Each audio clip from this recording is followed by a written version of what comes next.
Hello बच्चों, कैसे हो आप सभी। आप सभी का मेरी इस हिंदी पाठशाला में स्वागत है। तो बच्चों, आज की इस पाठशाला में हम बहुत एक मजेदार सी कविता पढ़ने वाले हैं। इतना ऊंचे उठो, ये है हमारी कविता का शीर्षक। चलिए शुरू करते हैं। अध्याय 1, इतना ऊंचे उठो। कविता अध्ययन से पूर्व। तो बच्चों, यहाँ पर आपको एक चित्र दिखाई दे रही होगी। इस चित्र में क्या हो रहा है? बच्चों, इस चित्र में 3 बच्चे एक दूसरे से कुछ सवाल पूछ रहे हैं। तो चलिए देखते हैं ये एक दूसरे से क्या बातचीत कर रहे हैं और क्या सवाल पूछ रहे हैं। तो चलिए शुरू करते हैं। तुम्हें पता है, हमारे देश में अनेक प्रकार की विभिन्नताएं देखने को मिलती हैं। तो दूसरा बच्चा जवाब देता है कि हाँ, मुझे मेरी टीचर ने कक्षा में बताया था कि भारत देश विभिन्नताओं में एकता वाला देश है। तो लड़की थोड़ी शॉक्ड हो जाती है, यानी अचंभित हो जाती है, और अपने आश्चर्यजनक एक्सप्रेशंस के साथ वो ये सवाल पूछती है कि मगर विभिन्नता में एकता, इसका उद्देश्य क्या हो सकता है? चलिए अब हम इस कविता का मूल तत्व देखते हैं। कविता का मूल तत्व: प्रत्येक मनुष्य को जाति, धर्म, वर्ग, लिंग इत्यादि के भेदभाव को छोड़कर केवल मानव कल्याण के लिए ही समर्पित रहना चाहिए। मतलब हर एक इंसान जो जाति, लिंग, रंग, रूप, धर्म, वर्ग इत्यादि चीजों को देखता है कि इसकी जाति ये है, ये हिंदू है, ये मुस्लिम है, ये पंजाबी है, या कोई उसका वर्ग देखता है, ये अमीर है, ये गरीब है, ये छोटा है, ये मोटा है, ये लड़की है, ये लड़का है, इत्यादि चीजों को देखता है। तो हमें किसी भी मनुष्य में ये चीजें नहीं देखनी चाहिए। हमें ये सारे भेदभाव को छोड़कर केवल मानव कल्याण, यानी आपकी सीरत, इंसानियत, मानव का कल्याण, इनके लिए ही समर्पित रहना चाहिए। हमेशा एक दूसरे के कल्याण यानी अच्छे के लिए सोचना चाहिए कि मैं सामने वाले की मदद कैसे कर सकता हूँ, मैं उसका कल्याण कैसे कर सकता हूँ। हमें हमेशा इसी चीज के लिए समर्पित रहना चाहिए, मतलब तैयार रहना चाहिए। चलिए अब हम इस कविता को पढ़ना शुरू करते हैं। चलिए मेरे साथ कविता पढ़ना शुरू कीजिए। इतने ऊंचे उठो कि जितना ऊंचा गगन है, देखो इस सारी दुनिया को एक दृष्टि से, संचित करो धरा समता की भाव दृष्टि से। जाति भेदभाव की, धर्म वेश की, काले गोरे रंग द्वेष की ज्वालाओं से जलते जग में, इतने शीतल बहो कि जितना मलय पवन है, लो अतीत से उतना ही जितना पोषक है। जीर्ण शीर्ण का मोह मृत्यु का ही द्योतक है, तोड़ो बंधन रुके न चिंतन, गति जीवन का सत्य निरंतर, धारा के शाश्वत प्रवाह में। तो बच्चों, इन पंक्तियों में ये बताया गया है कि आपको इतना ऊंचा उठना है कि जितना ऊंचा गगन यानी कि आसमान है। सारी दुनिया को एक ही दृष्टि से देखो, ना जाति भेद करो, ना धर्म वेश का, ना ही काले गोरे रंग का द्वेष करो। ज्वालाओं से ज्वलते जग में ऐसे बहो, यानी शीतल की यानी ठंडे के समान बहो, जितना ही मलय पवन है। अलो अतीत से उतना ही जितना पोषक है। मतलब अगर आपके अतीत में कुछ गलत भी हुआ है तो उस अतीत से बस इतना लो जितना आपके लिए जरूरी है। मतलब आप उस गलती से क्या सीखे हो, आपके अतीत में ऐसा क्या गलत हुआ जिससे आपने ये चीजें सीखी, सिर्फ वो सीख लो, ना कि उस चीज को लेके बैठे रहो। तो अपने अतीत से बस उतना ही लेना चाहिए जितना जरूरी है। सारे बंधन को तोड़ो, कभी भी अपना चिंतन मत रोको, गति जीवन का सत्य चिरंतन, धारा के शाश्वत प्रवाह में। हमेशा अपने जीवन की गति को एक सत्य की राह पर ही चलाओ, और जितनी धीमी गति से, ना ही ज्यादा तेज दौड़ो और ना ही ज्यादा धीरे। हमेशा अपने जीवन की गति को सत्य के राह पर ही चलाओ, कभी भी झूठ का रास्ता मत अपनाओ। इतने गति में बनो कि जितना परिवर्तन है, चाह रहे इस धरती को स्वर्ग बनाना। अगर कहीं हो स्वर्ग उस धरती पर लाना, सूरज चांद चांदनी तारे सब है प्रतिफल साथ हमारे। दो कुंभ को रूप सलोना, इतने सुंदर बनो कि जितना आकर्षण है। तो इतने गति में बनो कि जितना परिवर्तन है। चाह रहे हम इस धरती को स्वर्ग बनाना, मतलब इस धरती पे हम चाहते हैं कि सिर्फ सच्चाई हो, सिर्फ अच्छाई हो। हम इस धरती को स्वर्ग बनाना चाहते हैं, हमेशा अच्छाई अच्छाई हमारे आसपास हो। अगर कहीं पर स्वर्ग हो तो उसे इस धरती पर लेकर आना। चाहे सूरज है, चांद है, चांदनी है, तारे हैं, सब हमारे साथ हैं। और आपको इतना सुंदर बनना है कि जितना आकर्षण है, मतलब जितना एक आकर्षण के लिए जरूरी है, सिर्फ आपको उतना ही सुंदर बनना है। आकर्षण मतलब जितना आपको काम जरूरी है, मतलब अपने काम के आकर्षण के जितने सुंदर बनो, ताकि लोग आपसे आपके काम के जरिए आकर्षित हों। और पता है बच्चों, ये कविता किस कवि ने लिखी है? तो ये कविता द्वारिका प्रसाद माहेश्वरी जी के जरिए लिखी गई है। तो चलिए अब हम शब्दार्थ की ओर बढ़ते हैं। शब्दार्थ: शाश्वत मतलब हमेशा रहने वाला। पक्षपात मतलब भेदभाव। कुंभ मतलब घट या फिर मटका। द्वेष मतलब शत्रुता की भावना। अतीत मतलब बीता हुआ समय। द्योतक मतलब सूचक। उच्चारण करें। तो बच्चों, यहाँ पर आपको कुछ शब्द दिए गए हैं, आपको इन शब्दों का सही सही उच्चारण करना है। तो चलिए मेरे साथ इन शब्दों का उच्चारण करना शुरू कीजिए। तो पहला शब्द है प्रतिपल। प्रतिपल। आकर्षण। चिरंतन। गति में। प्रवाह। आकर्षण। भाव दृष्टि। तो बच्चों, ये थे कुछ शब्द जिनका आपको निरंतर उच्चारण करके जिनका अभ्यास करना है। और चलिए, जो कविता भी हमने पढ़ी, अब हम उसका थोड़ा सा अभ्यास करेंगे, यानी कि अभ्यास कार्य शुरू करेंगे। तो चलिए मेरे साथ अभ्यास कार्य करना शुरू कीजिए। चलिए अभ्यास कार्य जरा बोलिए। Speaking skills. प्रश्न 1, दिए गए प्रश्नों के उत्तर बताइए। तो बच्चों, यहाँ आपको कुछ प्रश्न दिए गए हैं, आपको इन प्रश्नों का सही सही उत्तर बताना है। तो चलिए मेरे साथ इन प्रश्नों के उत्तर बताइए। क, हवा के समान गति में बनने का क्या अर्थ है? तो बच्चों, हवा के समान गति में बनने का अर्थ है कि जैसे ही आपकी जिंदगी में जैसा परिवर्तन आता है, उसके अनुसार निरंतर अपने आप को उस परिस्थिति के अनुसार ढालना। जैसी परिस्थिति है उसका वैसे निवारण निकालना, उसके उसी समान चलना। तो उसे हम हवा के समान गति में बनना कहते हैं। ख, संसार में हम भेदभाव रहित कैसे रह सकते हैं? इसका जवाब वेरी गुड। तो संसार में हम भेदभाव रहित ऐसे रह सकते हैं जब हम किसी में जाति का, धर्म का, वर्ग का, रंग का, किसी भी तरह का भेदभाव ना करें। वैसे ही हम संसार में भेदभाव रहित रह सकते हैं। ग, प्रतिपल हमारे साथ कौन है? कौन है? Very good. सूरज, चांद, चांदनी, तारे, ये सारी ही चीजें हमारे साथ प्रतिपल हैं। घ, प्रस्तुत कविता के रचयिता का क्या नाम है?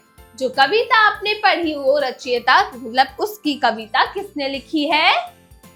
वेरी गुड, वो कविता लिखी है द्वारिका प्रसाद द्विवेदी। अगला है जरा लिखिए। Writing skills. प्रश्न 2, दिए गए प्रश्नों के उत्तर लिखिए। तो बच्चों, यहाँ पर आपको कुछ प्रश्न दिए गए हैं, आपको इन प्रश्नों का सही सही उत्तर लिखना है। तो चलिए इन प्रश्नों के उत्तर लिखिए। तो बताइए। क, प्रस्तुत कविता में शीतल बहने का क्या अर्थ है? बिल्कुल सही जवाब। तो प्रस्तुत कविता में शीतल बहने का अर्थ है किसी भी परिस्थिति में क्रोध को त्याग कर मलय पवन की तरह यानी ठंडी हवा की तरह अपने स्वभाव को करना, क्रोध को बिल्कुल त्याग देना। ख, दुनिया को एक दृष्टि से देखना क्यों आवश्यक है? तो बच्चों, दुनिया को एक दृष्टि से देखना इसलिए आवश्यक है ताकि कोई भी रंग रूप भेद का भेदभाव ना कर पाए, चाहे जाति है, चाहे धर्म है, चाहे रंग है, चाहे वर्ग है, किसी भी चीज का, किसी भी तरह का, किसी भी व्यक्ति में कोई भी भेदभाव ना रहे। हर इंसान, हर व्यक्ति, हर धर्म, हर जाति एक समान है। इंसान की हमें हमेशा सीरत देखनी चाहिए। तो बस अगर सीरत अच्छी है तो सारे इंसान एक समान हैं। इसलिए ही दुनिया को एक दृष्टि से देखना जरूरी है। ग, परिवर्तन के समान गति में इस पंक्ति का क्या आशय है? इस पंक्ति का आशय स्पष्ट कीजिए। तो परिवर्तन के समान गति में इस पंक्ति का अर्थ है कि हमें हर परिस्थिति को अपने आप को हर परिस्थिति के अनुसार ढाल लेना चाहिए। जैसी ही आपकी परिस्थिति है उसी के हिसाब से आप अपने आप को ढाल लो। घ, ऊंचा उठने का तात्पर्य क्या है? कवि ऊंचा उठने की बात क्यों कह रहा है? तो बच्चों, ऊंचा उठने का तात्पर्य है कि सभी को एक समान रखकर अपने विचारों को ऊंचा उठाना, मतलब किसी को भी अपने से नीचे ना देखना। सारे व्यक्ति एक समान है, हर धर्म एक समान है, तो बस उन सभी व्यक्ति को बराबर का दर्जा देकर अपने विचारों को ऊंचा उठाना। तो कवि का ऊंचा उठने से ये तात्पर्य है। उचित विकल्प पर सही का चिन्ह लगाइए। तो बच्चों, यहाँ आपको कुछ प्रश्न दिए गए हैं और उनके 4 विकल्प दिए गए हैं। उन चारों विकल्प में से सही विकल्प को चुनकर उसके आगे आपको सही का चिन्ह लगाना है। तो चलिए शुरू करते हैं। क, शीतलता किसके समान होनी चाहिए? बादल के समान, पानी के समान, मलय पवन के समान या फिर चांद के समान? तो बच्चों, शीतलता वेरी गुड, मलय पवन के समान होनी चाहिए। तो हम मलय पवन के आगे सही का चिन्ह लगाएंगे। ख, डैश जीवन का सत्य है? अपरिवर्तन, परिवर्तन, स्थिरता, विस्थिरता। जीवन का सत्य क्या है? वेरी गुड, परिवर्तन ही जीवन का सत्य है। तो हम परिवर्तन के आगे सही का चिन्ह लगाएंगे। ग, धरती को हमें कैसा बनाना है? ब्रह्मलोक जैसा, मृत्युलोक जैसा, स्वर्गलोक जैसा या परलोक जैसा? तो हमें धरती को कैसा बनाना है? वेरी गुड, हमें धरती को स्वर्गलोक जैसा बनाना है। तो हम स्वर्गलोक के आगे सही का चिन्ह लगाएंगे। घ, प्रस्तुत कविता का मूल तत्व क्या है? प्रस्तुत कविता का मूल तत्व है मानव कल्याण, स्वयं कल्याण, दूसरों का कल्याण। तो प्रस्तुत कविता का क्या है मूल तत्व? वेरी गुड, मानव कल्याण। तो हम मानव कल्याण के आगे सही का चिन्ह लगाएंगे। चलिए अब अगले प्रश्न को देखते हैं। प्रश्न 4, सही मिलान कीजिए। तो बच्चों, यहाँ पर आपको कुछ शब्द दिए गए हैं, आपको उन शब्दों के सही शब्दों के साथ उनका मिलान करना है। चलिए शुरू करते हैं। तो बच्चों, पहला है क, धरा। वेरी गुड, समता। तो हम धरा को समता से मिलाएंगे। ख, मलय, मलय पवन। तो हम मलय को पवन से मिलाएंगे। ख, तोड़ो, बंधन। Very good. घ, गति में, परिवर्तन। तो हम गति में को परिवर्तन से मिलाएंगे। प्रश्न 5, कविता की पंक्तियों का भावार्थ लिखिए। तो बच्चों, यहाँ पर आपको 4 पंक्तियां दे रखी हैं, जैसे क, सब है प्रतिपल साथ हमारे। ख, लो अतीत से उतना ही जितना पोषक हो। ग, सिंचित करो धरा समता की भाव वृष्टि से। और लास्ट है घ, इतने गतिमान बनो कि जितना परिवर्तन है। तो बच्चों, आपको ये 4 पंक्तियां दे रखी हैं। आपको इन चारों पंक्तियों का सही सही अर्थ यानी भावार्थ लिखना है। चलिए अब हम अगले प्रश्न की ओर बढ़ते हैं।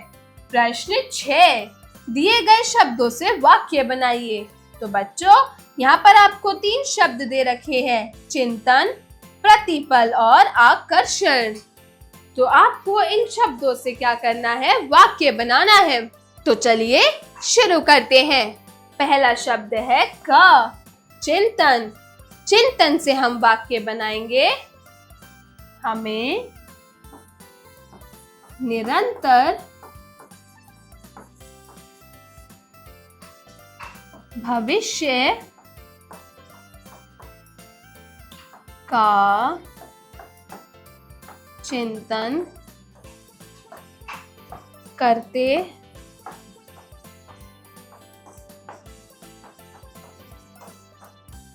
रहना चाहिए। अगला है प्रतिपल। प्रतिपल, इससे हम क्या वाक्य बनाएंगे, ईश्वर प्रतिपल हमारी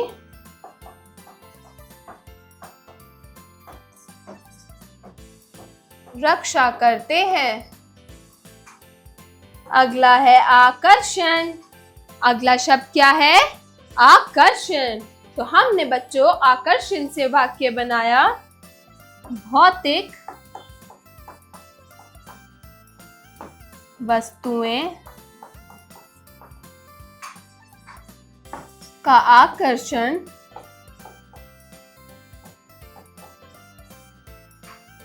हमेशा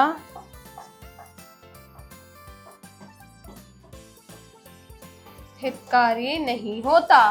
आकर्षण से हमने वाक्य बनाया, भौतिक वस्तुओं का आकर्षण हमेशा हितकारी नहीं होता। चलिए अब अगला शब्द देखते हैं, घ, अतीत। तो अतीत से हम वाक्य बनाएंगे, हमें अतीत के कार्यों से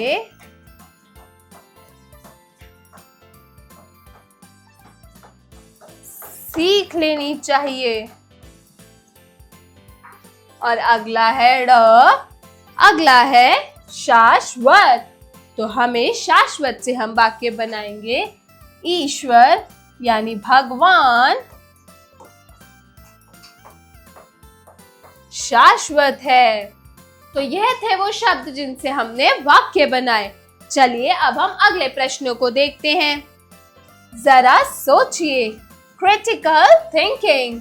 प्रश्न 7, आप जाति, धर्म अथवा वर्ण के आधार पर होने वाले भेदभाव को खत्म करने के लिए क्या करना चाहेंगे? अपने शब्दों में 10 वाक्य लिखिए।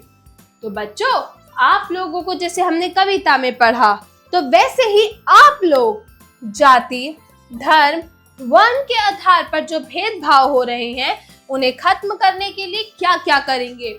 अपना जवाब 10 वाक्यों में दिए गए स्थान पर लिखिए। अगला है प्रश्न 8, हमें किन बंधनों को तोड़कर चिंतन करना होगा और क्यों करना होगा? कक्षा में विचार विमर्श कर लिखिए। हमें किन बंधनों को तोड़कर चिंतन करना है और अगर करना है तो क्यों करना है? इसका भी जवाब आप कक्षा में विचार विमर्श करके, कक्षा में चर्चा करके इसका जवाब अपनी अपनी नोटबुक्स में लिखेंगे। जरा भाषा पर गौर कीजिए, लैंग्वेज स्किल्स। प्रश्न 9, दिए गए शब्दों को शुद्ध रूप में लिखिए। तो बच्चों, यहाँ पर आपको कुछ शब्द दे रखे हैं, आपको इन शब्दों को पढ़ना है और इनका शुद्ध रूप लिखना है। इनकी स्पेलिंग्स इन गलत रूप में लिखी गई है, यानी अशुद्ध रूप में लिखी गई है, तो आपको इनको सही रूप में लिखना है। तो चलिए शुरू करते हैं। क, आकर्षण। तो हम आकर्षण ऐसे लिखते हैं, आकर्षण। ख, प्रवाह, ये प्रवाह है, तो हम इसको प्रवाह लिखेंगे। ग, जीर्ण। तो बच्चों जीर्ण की स्पेलिंग होती है जीर्ण। घ मेद भाग, मेद भाग, ये स्पेलिंग गलत है। वर्ड शब्द होता है भेद भाव, तो हम यहाँ लिखेंगे भेद भाव। ड़ वृष्टि, वरिष्टि, तो बच्चों वरिष्टि गलत है, वृष्टि होता है, तो हम वृष्टि ऐसे लिखते हैं।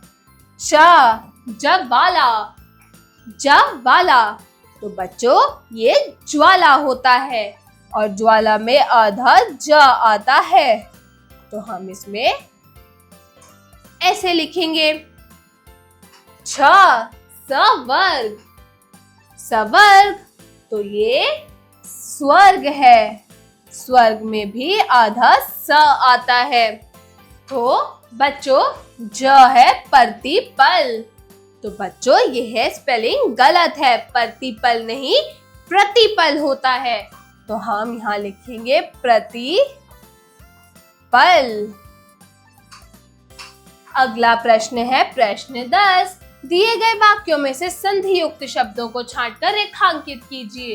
तो बच्चों यहाँ आपको कुछ वाक्य दे रखे हैं, जो वाक्य संधि युक्त, इन वाक्यों में जो शब्द संधि युक्त हैं, मतलब जिनकी संधि नहीं की जा सकती, उन शब्दों को छांटकर रेखांकित करना है। तो चलिए शुरू करते हैं। तो पहला वाक्य है क संविधान में नागरिक के कर्तव्यों को रेखांकित किया गया है। इसमें कौन सा शब्द संधि युक्त है? वेरी गुड, रेखांकित। ख हमारी परंपरा महिमामयी, उत्तराधिकारी विपुल और संस्कार उज्जवल है। तो इसमें कौन से शब्द संधि युक्त हैं?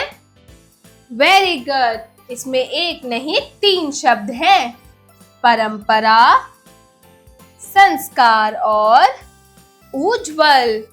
क मेरे पिताजी पराधीन भारत के निवासी थे। इस वाक्य में कौन सा शब्द संधि युक्त है? वेरी गुड, इस वाक्य में पराधीन शब्द संधि युक्त शब्द है।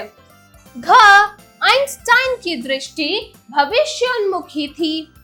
तो इसमें कौन सा शब्द संधि युक्त है? वेरी गुड, भविष्योन्मुखी। प्रश्न 11, दिए गए शब्दों के पर्यायवाची शब्द लिखिए। तो यहाँ पर बच्चों आपको कुछ शब्द दिए गए हैं, आपको इन शब्दों के पर्यायवाची शब्द लिखने हैं। तो पहला है कुंभ। क कुंभ, कुंभ का पर्यायवाची शब्द होता है घड़ा, घट और कलश। अगला शब्द है ख गगन। गगन, गगन का पर्यायवाची शब्द क्या होता है? वेरी गुड, गगन का होता है आसमान, आकाश और अंबर। आसमान, आकाश और अंबर। ग संसार। संसार के 3 पर्यायवाची शब्द कौन से हैं? वेरी गुड, दुनिया, जग, जगत। घ दुनिया। दुनिया, दुनिया का पर्यायवाची शब्द क्या होगा? जग, जगत और संसार। प्रश्न 12, दिए गए विलोम शब्दों का सही विकल्प चुनकर उत्तर बताइए। तो बच्चों यहाँ पर आपको कुछ शब्द दिए गए हैं, इन शब्दों का आपको विलोम शब्द इन दिए गए विकल्पों में से छांटना है। तो चलिए शुरू करते हैं। क सत्य। सत्य का विलोम शब्द क्या होगा? असत्य, झूठ, गलत, सच। वेरी गुड, सत्य का विलोम शब्द होगा असत्य। अगला है ख आकाश। आकाश का विलोम शब्द व्योम, पाताल, अंबर, रसातल। तो आकाश का विलोम शब्द होगा पाताल। गा, जय, जीत, पराजय, हार या फिर सब ठीक है, यानी ये तीनों ऑप्शंस, तीनों विकल्प ठीक है। तो वेरी गुड। जय का विलोम शब्द होता है पराजय। अगला और आखिरी शब्द है ज्ञान। ज्ञान का विलोम शब्द विज्ञान, अज्ञान, संज्ञान और अज्ञानी। तो ज्ञान का विलोम शब्द होता है अज्ञान। तो हम अज्ञान पे सही का चिन्ह लगाएंगे। प्रश्न 13, उचित विकल्प पर सही का चिन्ह लगाइए। तो बच्चों, यहाँ पर आपको 2 वाक्य दिए गए हैं। उन वाक्यों के सही विकल्प पर, यानी आपको 4 विकल्प दिए गए हैं, उनके सही विकल्प पर आपको सही का चिन्ह लगाना है। तो चलिए शुरू करते हैं। क, जो बहुत कठिनाई से मिलता है। दुर्लभ, दुर्जय, दुर्लभ्य और दुर्दम्य। तो जो बहुत कठिनाई से मिलता है उसको हम कहते हैं दुर्लभ। तो हम यहाँ दुर्लभ पर सही का चिन्ह लगाएंगे। ख, परलोक से संबंधित। लौकिक, परलौकिक, अलौकिक या आध्यात्मिक। तो जो परलोक से संबंधित होता है उसे हम क्या कहते हैं? वेरी गुड, परलौकिक। तो हम परलौकिक पे सही का चिन्ह लगाएंगे। प्रश्न 14, दिए गए श्रुति संभिन्नार्थक शब्दों के अर्थ लिखकर वाक्य बनाइए। तो बच्चों, यहाँ पर आपको कुछ शब्द दिए गए हैं जिनकी प्रोनाउंसिएशन यानी कि ध्वनि तो सेम है, ध्वनि तो एक समान है, लेकिन उनका अर्थ बिल्कुल अलग है। तो चलिए शुरू करते हैं। पहला शब्द है क, हार। हार मतलब पराजय। इससे हम वाक्य निर्माण करेंगे। हमें सदैव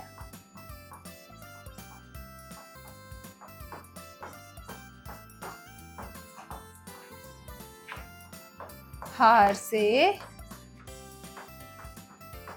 सीखना चाहिए। अगला है हार, मतलब फूलों की माला। हम ईश्वर को हार चढ़ाते हैं। अगला शब्द है ख, मेघ। मेघ मतलब बादल। बादल से हम वाक्य बनाएंगे। आसमान में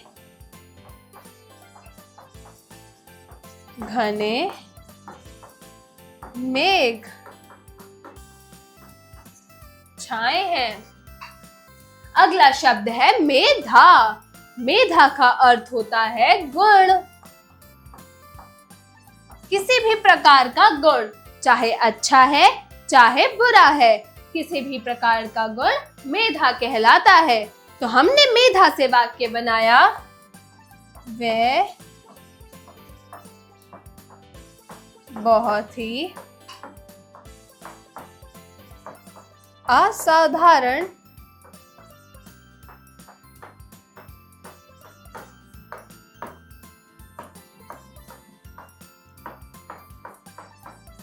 मेधा से सधे हैं। ग है वारिस। वारिस मतलब औलाद।